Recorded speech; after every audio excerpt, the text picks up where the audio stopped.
The taboo against mercenaries is a recent invention, only a few hundred years old.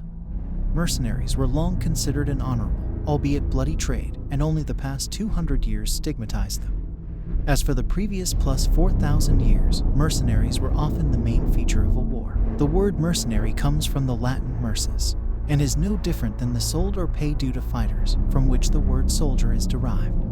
For much of the past, mercenaries and soldiers were synonymous. Most of military history is privatized, and mercenaries are as old as war itself. The reason is simple: renting force is cheaper than owning it. Maintaining a permanent military seems normal today, but it is not. Paying for one's own armed forces is ruinously expensive, similar to owning a private jet versus buying a plane ticket when you need it. Why invest in your own expensive standing army when you could just rent one? This is why a vibrant market for force existed throughout most of history, with today's national armies as the exception. Put another way, if you could go to war with 5,000 rented mercenaries or 1,000 owned soldiers, what would you choose? Especially if your enemy had 5,000 mercenaries. Mercenaries are everywhere in military history, starting with the Bible. The Old Testament mentions hired warriors several times, and never with reproach.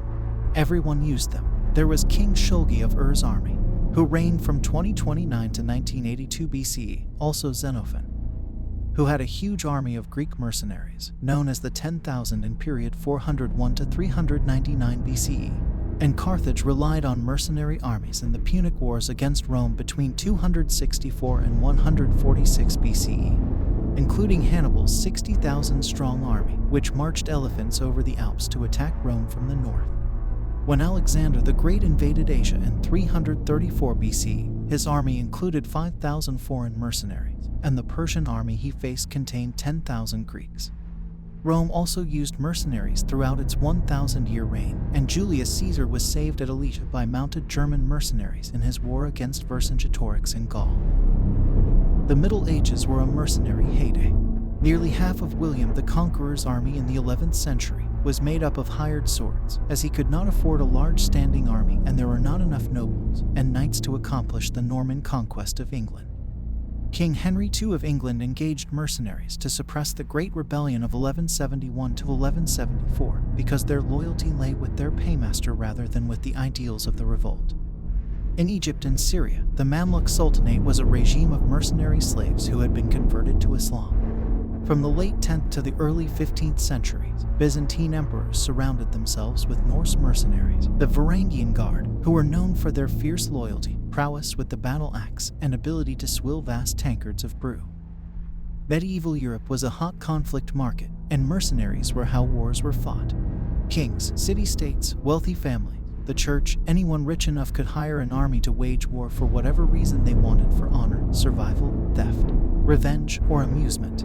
Even Sir Moore Thomas, the great humanist and author of Utopia, coining the word, advocated using mercenaries to protect his utopian republic. Popes even hired mercenaries, using them to obliterate enemies and purify infidels. In 1209, Pope Innocent III launched a crusade against the Cathars, a heretical sect in southern France that would look like a war of terror today.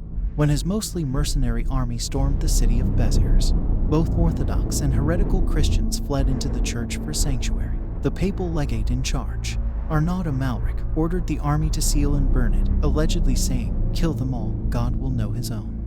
The papacy still employs a Swiss Guard, once a fearsome mercenary unit but now part of the Swiss army, complete with halberds and tithes.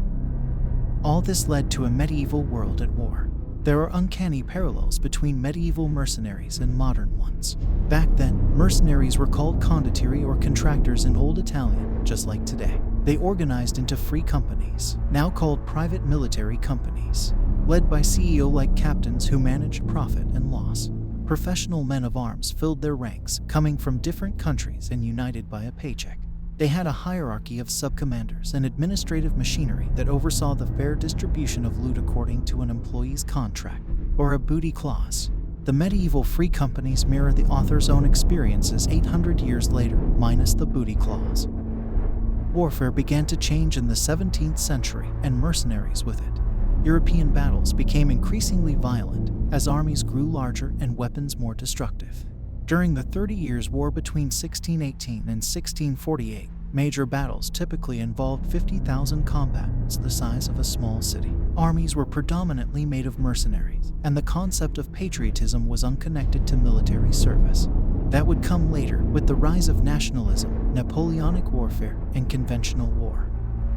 To meet the rising demand for fighters, mercenaries became industrialized. Clever military enterprises outfitted whole regiments and leased them to those in need of martial services. The first military-industrial complex.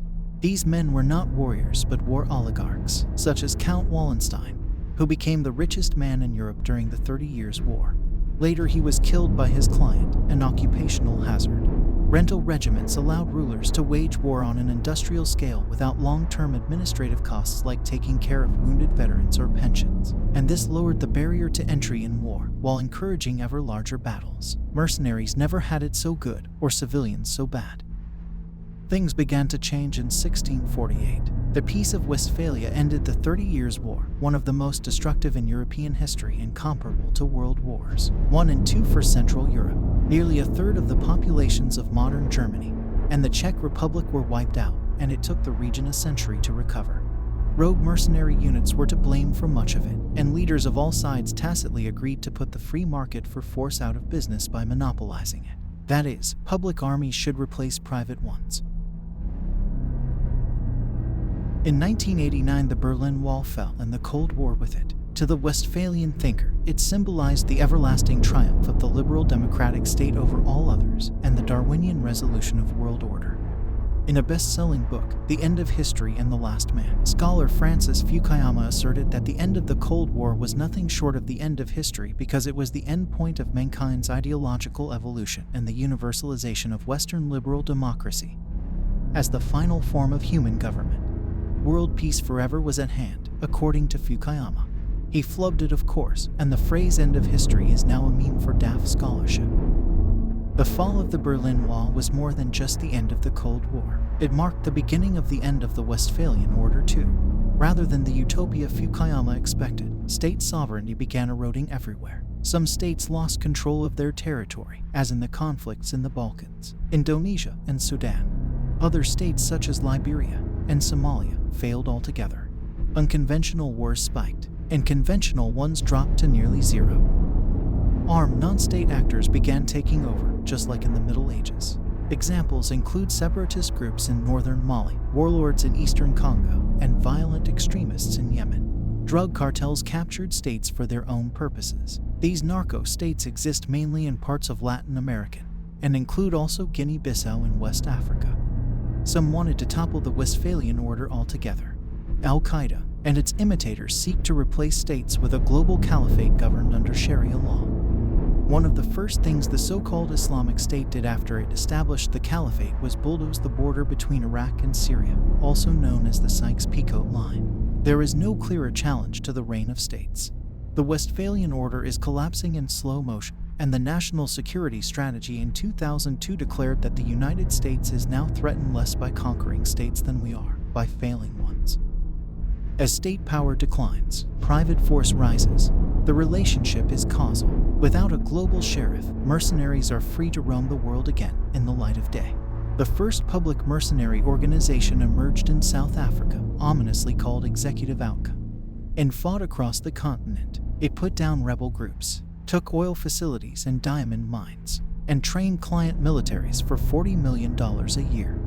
During the Rwandan genocide, in 1994, Executive Outcomes went to the UN and offered to stop the genocide for $120 million, a bargain in UN terms. However, Kofi Annan, then head of UN peacekeeping, refused, claiming the world may not be ready to privatize peace as 800,000 people were massacred. Executive Outcomes closed its doors in 1998, but left a strong alumni network across Africa. It was involved in mercenary actions in Equatorial Guinea in 2005. Somalia in 2011, and Nigeria in 2015. Other mercenary firms got their start in the years after the Berlin Wall. A few include Sandline International, Blackwater, and MPRI. These were not lone mercenaries of the Cold War but organized ones, akin to the free companies of the Middle Ages. No longer in the shadows, they were multinational corporations, such as the medieval free companies, and some were even traded on Wall Street. Their reappearance signals the decline of the Westphalian order and a slow return to the disorder of the age before. If you like the video, give it a thumbs up and subscribe.